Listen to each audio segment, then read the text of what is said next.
राजनीती न्यूजच्या दुपारच्या टॉप 10 न्यूज। दिल्लीमध्ये इमारत कोसळल्याची घटना घडली आहे।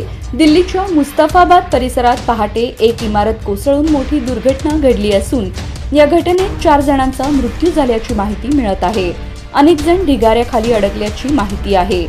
घटनेची माहिती मिळताच एनडीआरएफ टीम आणि पोलिसांचे पथक घटनास्थळी पोहोचले असून त्यांच्याकडून बचाव आणि मदत कार्य राबवण्यात येत आहे।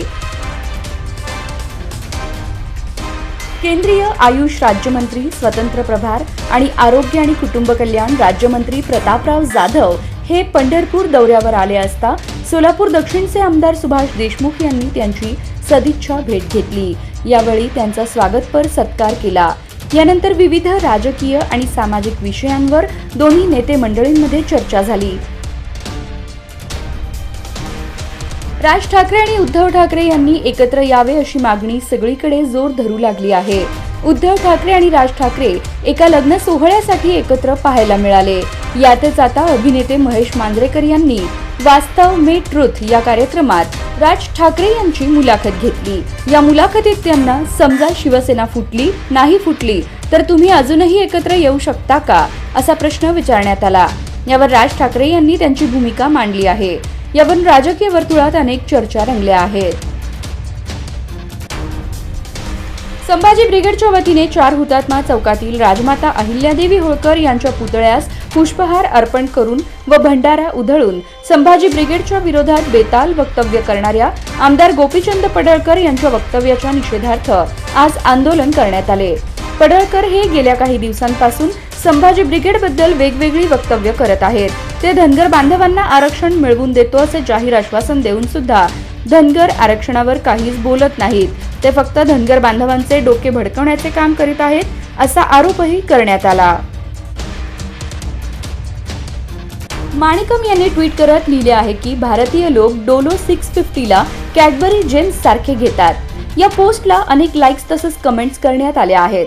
तसेच डॉक्टरांची ही पोस्ट सोशल मीडियावर मोठ्या प्रमाणात व्हायरल देखील होताना दिसत आहे। भारतामध्ये डोलो 650 ही गोळी जर ताप, डोकेदुखी किंवा शरीरदुखी अशा समस्यांवर डॉक्टरांकडून लिहून दिली जाते। त्याचप्रमाणे ही गोळी योग्य प्रमाणात आणि डॉक्टरांच्या सल्ल्यानुसारच घेण्याचा सल्ला दिला जातो।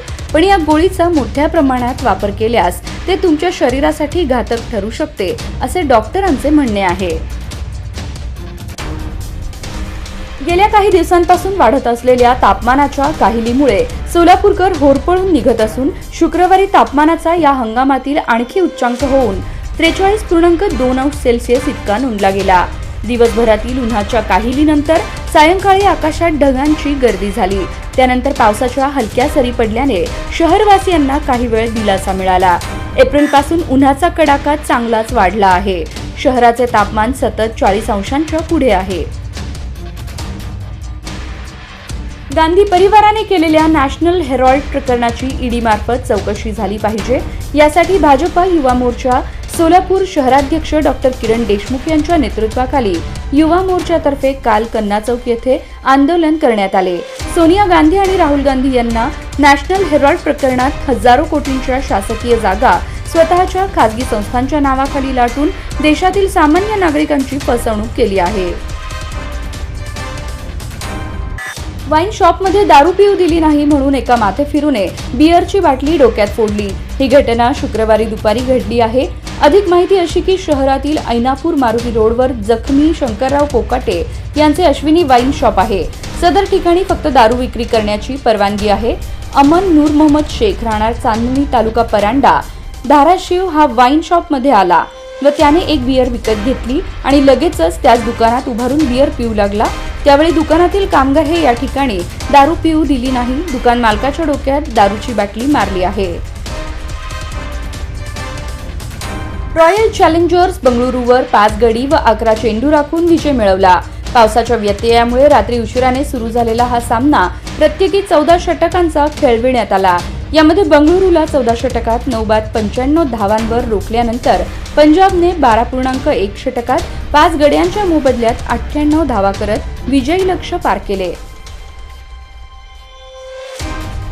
विमानतळावरून मैंदर्गी येथील कार्यक्रमासाठी जात असताना मंत्री नितेश राणे यांना उद्देशून अपशब्द वापरून घोषणाबाजी करणाऱ्या शिवसेना उद्धव बाळासाहेब ठाकरे पक्षाच्या 6 जणांविरुद्ध विजापूर नाका पोलिसात गुन्हा दाखल झाला आहे.